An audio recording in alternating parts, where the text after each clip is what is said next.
Quiet, please. Quiet, please.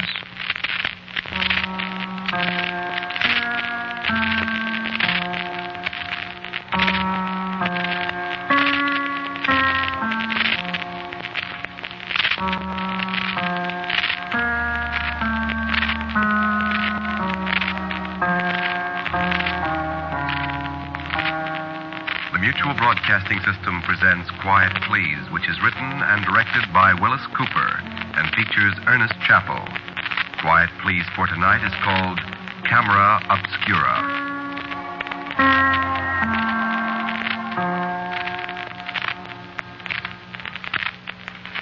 I don't suppose you ever killed anybody, did you? I didn't think you had. Funny, though, you can't tell, you know. Murderers very seldom look like murderers, and there's lots more of them around you have any idea. I know a fellow, a little squinched up, wheezing gizmo. He's a carpenter, lives on Berenda Street down in L.A. Murdered his wife's brother in 1928, and nobody ever had the faintest idea, except the wife's brother. And the guy's doing fine. He thinks he's got away with it. Well, he'll find out. Like that woman in Alameda that killed her husband with that stuff you can buy at any drugstore and never have a clerk raise an eyebrow at you? No, there's no such thing as getting away with murder, friend. Believe me. And for my money, walking up the 13 steps and standing on a trap door with 9 turns of a hangman's knot rubbing against your left ear, or sitting in a chair smelling burnt almonds with a lot of scared faces staring at you through a little window, or even the hot squat itself. Believe me, any of those legit ways of paying off for murder is pie compared to what you're going to get if you let it ride. You're sure you never killed anybody, huh? Well, you better be. I know. Believe me, I know. I killed Philip D. Vandervoort on September 29th, 1928. I was never arrested. I was never suspected. But, no, I'm not going to tell you how I killed him. I'm not running a school for murderers. And anyway, if you're planning on murdering somebody, you got your own ideas on how you want to do it.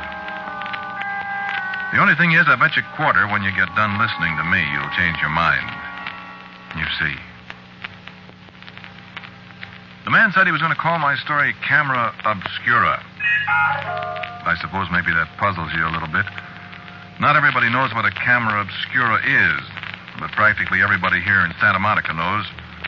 Biggest Cameraobscura in the world's right here, down at the foot of Santa Monica Boulevard in the little park that runs along the top of the Palisades.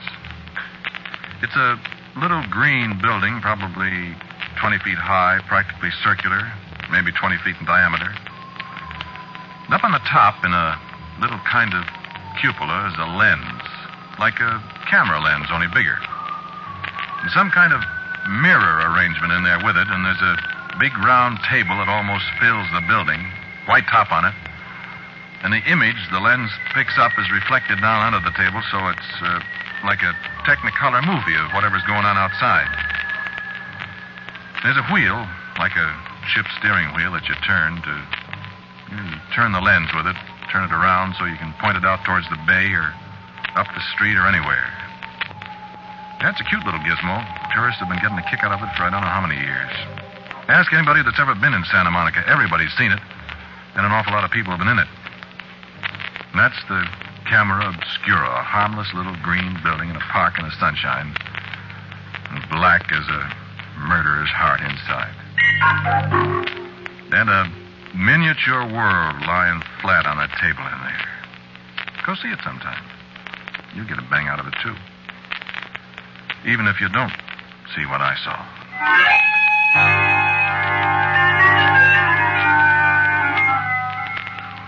There was this girl that worked in Llewellyn's restaurant next door to Harry Collins' bargain store where I worked. Now, I've forgotten her name, Kate or Mary or Joanne or something, just to show you. That morning, I went next door for a cup of what Llewellyn claims is coffee. Nobody in there but this girl, this waitress, Mary or Kate or whatever her name was. She'd been crying. I said, "What's the matter with you, kid?" Nothing. Give me a cup of coffee. What's the matter, kid? Oh, nothing. Sigh. you seen Phil Vandervoort the last couple of days? I looked up at her, and the tears started out of her eyes again, and I said, and I was telling the truth. I said, not since night before last. Why, I said. Where'd you see him? Why, down to the PE station down the street. What's the matter? Did he run out on you? Oh, Si. Did you know? What do you mean? Did he? He's gone. You sure? I knew it when I gave him the money. I knew it. What did you do? Did you give him money? Oh, Si, don't tell anybody, will you? Please don't. Well, I won't, but... He said he needed $200 to pay a man for something, and the banks were closed, and he couldn't get any money, and he needed it so bad. You mean you gave him $200? I borrowed it from Llewellyn. I told him I'd give it back to him in the morning. I had $240 I saved up, and... Oh, Si, what am I going to do? Wait a minute, I said. So this was where the money came from. Well, wait a minute, I said. You mean you borrowed $200 from Llewellyn to give to Phil, and now he's gone and you got to dig it yourself? Saved and saved and saved, Si, and now I... Ain't that fine? Ain't that fine? How come you did it? Couldn't you have borrowed it from somebody else, for God's sakes?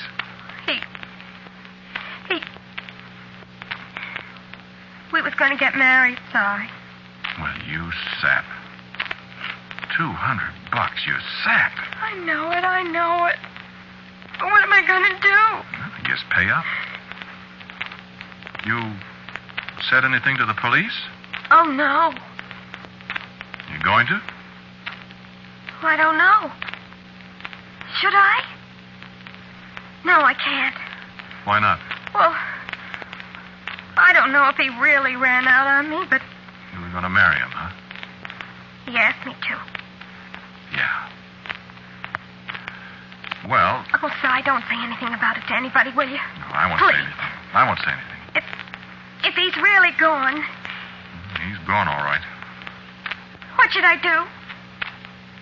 Well, you can go to the cops if you want to, but if I was you, you'd get an awful lot of publicity, you know that. Worth $200 to you? I know it. I don't know what to do. Well, I gotta beat it. Harry will be screaming for me. Here, you got change for a $10 bill? Yeah, I guess so. $10. Let's see. 2, 3, 4, 5, 5, 10. See what I mean? She didn't have the faintest idea that was one of the $10 bills she gave to Phil Vandervoort a couple of nights ago. Isn't it amazing? I should have thought she'd notice how wrinkled and damp the bill was from the salt water.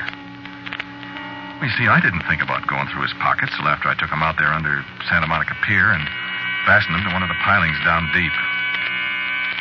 It was a good place, I thought. Nobody ever goes out there. Nobody but the barracuda and the flat, ugly stingrays with those rows of teeth like white needles.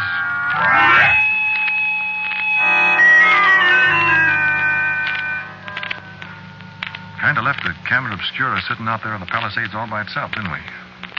Yeah, we'll get back there. I'll say we will. It was funny about Phil Vandervoort. He was one of those fellas you see around town. You never get to know him. But you see him, and he's like a bus stop sign or one of the kids that sells the Outlook and the Express on the corner across the street from the California Bank. You know, he's there, and you never notice him. Never notice him when he disappears, either. It's like that in California quite a lot. So Philip D. Vandervoort sort of faded out. And practically the only people in Santa Monica that thought about him was me and the babe in Llewellyn's restaurant. And she didn't know I thought about him at all.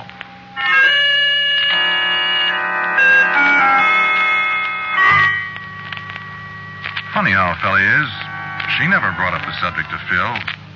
I was the one that talked about him. And she... Well, I guess she had been in love with him. There's something about being in a setup like this, a game, kind of playing it right up to the edge, saying things that'd give you away if she'd had the slightest inkling. A great kick. Yeah. A great kick. I remember one afternoon. I had Wednesday afternoons off, and that day I stopped in the restaurant. She was putting on her hat. Llewellyn had told her her business was slack that day, and she could have the half day. So instead of eating a piece of pie, I said, "Come on, let's take a walk." Thought maybe we'd go down to the beach and take one of the trams over to Ocean Park and play tango, eat a couple of hot dogs. So we started down Broadway, and I said, "Hey, you ever been in that Cameraobscura over there?" No, have you? No, let's go see what it is. Okay. It was one of those afternoons when the sun was still shining bright. There was a big bank of fog sitting offshore a few miles, sort of sneaking in to take over. Those afternoon fogs in Santa Monica are a thing. They slide in, and all of a sudden there's like a great big damp gray seagull sitting down on top of you. So I figured the fog would be in another hour, and the beachfront is pretty dreary when that happens, so maybe we'd kill a little time in this gizmo and then walk on over to the Criterion and see the Rough Riders. That was what was playing then, the Rough Riders. There isn't anybody around at Cameraobscura when we climb up the steps. No tourists, nobody, just the girl and me, whatever her name was. The wooden door bangs behind us. I didn't know a place could be so dark. Well, we stood there and looked at the white-top table and the moving picture of Santa Monica on it. I have to admit it's quite a kick the first time you see it. But I hadn't seen anything yet. I twisted the wheel around, and the picture slid across the tabletop, and there were the breakers rolling in. There was La Monica Ballroom and the merry-go-round and the pier, and people fishing and people walking around, and I thought about what was under that pier, if it was still there. And then a man walked by real close, so he almost filled the whole picture.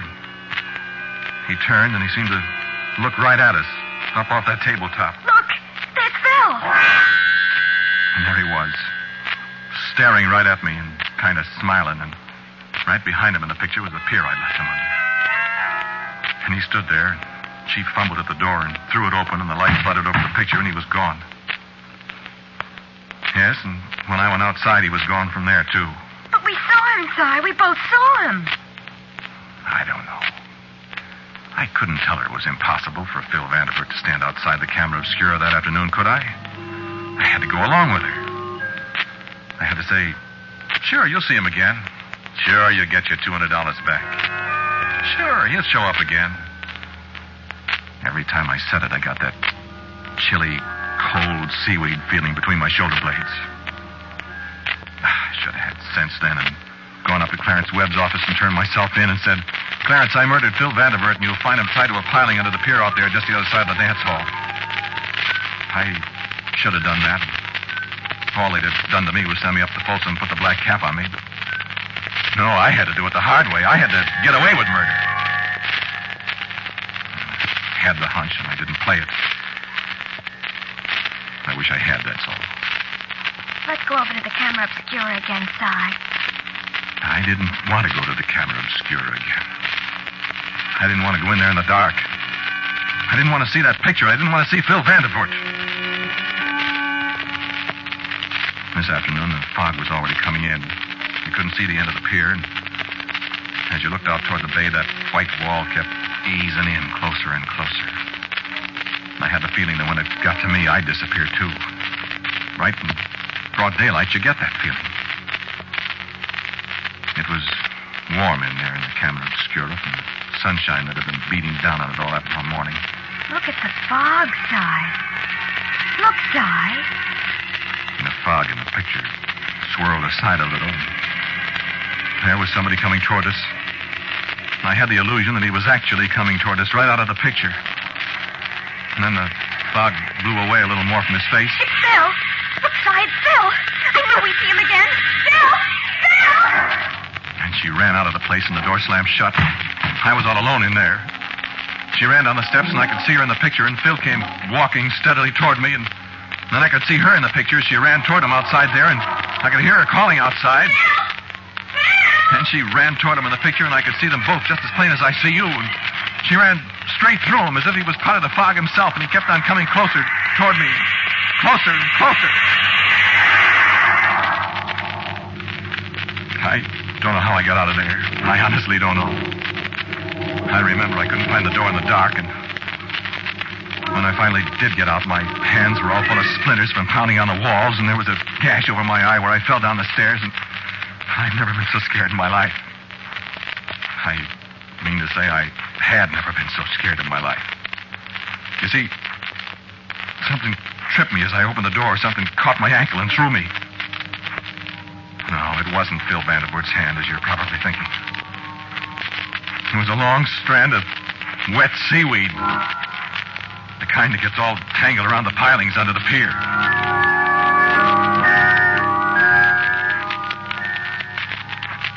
Let's go over to the Cameraobscura. I said I'll never go to that place again. I will never go to that place again. I'm going anyway. If you don't want to go, I'm going. I said don't go. Don't go. It's foolish to go to that place. There's some reason why Phil's hanging around that place, and I want to go there. I thought, I know why. I know why he's hanging around there. No, I won't go to the movies with you. Going over to the Cameraobscura, whether you want to go or not. And I knew I had to go. I said to myself, if you let that girl go over there by herself, she'll see him again, and what'll she find out?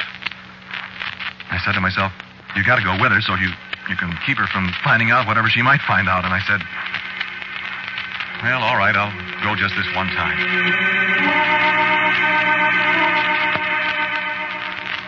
There wasn't any fog this time. It was a beautiful, bright day. There was just the two of us. Or I should say the three of us. Yeah, we saw him again. This time was the payoff as far as she was concerned. No, I'll tell you about it. There wasn't anything wrong with the picture as long as we had the lens aimed toward town. She turned the wheel slowly, and the picture flowed past on the table. Up northward toward the Miramar Hotel, down Ocean Boulevard with the palm trees in front of the little real estate offices. And then we were looking up Broadway, and I could see Harry Cowan walk out of the store and into Llewellyn's. Then the gas station came into view, and we looked down Ocean Boulevard the other way, and then the rustic fence at the edge of the Palisades, and the spires of the dance hall on the pier swam across the board. And there was Phil leaning against a palm tree not 20 feet away, it seemed. There he is. And just as if he'd heard her, he looked up at us and grinned. He lifted his hand and beckoned. Again, I had that curious feeling that he was real. He was three-dimensional there in the picture. And she opened the door and went out. But she came right back in. Why, there's nobody there. I could have told her I knew it. There's nobody out there. But there he was on the table, grinning at us. And he said something. I could see his lips move. What'd he say? I didn't hear anything. I'm going to look again. She opened the door. And Phil's lips moved again. And I could read his lips. Anybody could read that word. Try it sometime. He said, murderer. Di, I'm scared. There isn't anybody there. And the little figure in the picture smiled again. And he raised his hand and pointed straight at me, and I could see his lips move again. And I knew she had read his lips, too. He said it again. Murderer. Stop that. I saw what he said. I saw it. Now I know. Now I know why we can't see him out there. He's haunting you.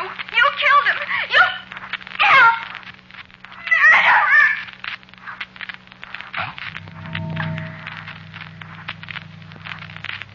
what else could I do? She knew. She'd tell.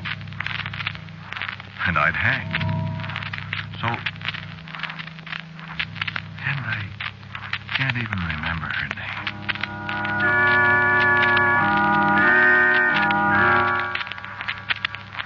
There's quite a bit of space under the table in there.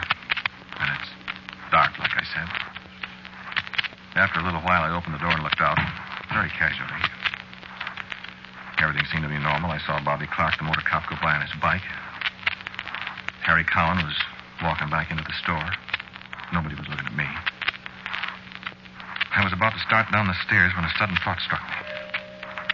I hadn't looked at the tabletop of the picture. I closed the door and turned around.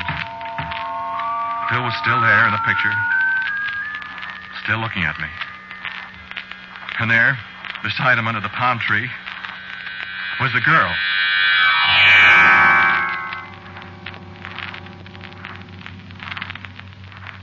Not much left of the story now.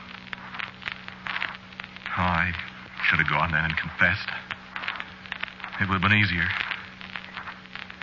But, well, I knew nobody'd ever find Phil. And I didn't want anybody to find her.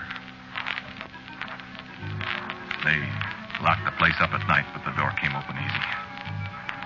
I didn't bring any light. It was 3 o'clock in the morning, and the fog was hanging from the sky like a wet velvet curtain. You couldn't see a streetlight a block away. I went in. I fumbled around under the table where I'd left her.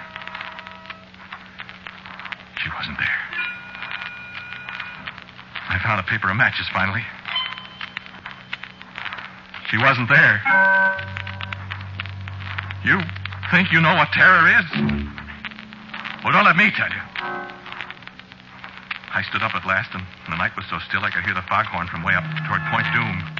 The fog, as I told you, was thickest. Well, I glanced at the table. There they were, the two of them. And there wasn't any fog in the picture. I couldn't mistake them. Phil and the girl. And together they raised their hands and they beckoned to me. I knew I couldn't move. But I opened the door. I went down the steps into the fog. There was just one tiny spark of hope in the back of my mind. Just one tiny spark. I knew they wouldn't be there. But they were.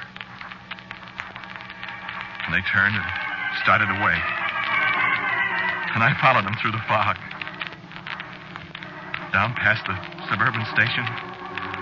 Down the hill to the pier. Down across the boardwalk. Down across the clinging, sticky, wet sand and the fog running its fingers through my hair. And under the pier with the wet, spongy piling making hell's own high forest around me. This smell of dead things cast up from the sea and the waves reaching for me. They went on, and I followed. And the waves beat at my knees. And the undertow clutched at my waist. And I followed. And then I felt my breath being snatched from me. There was a long horror of seaweed across my face. And darkness. And the taste of salt.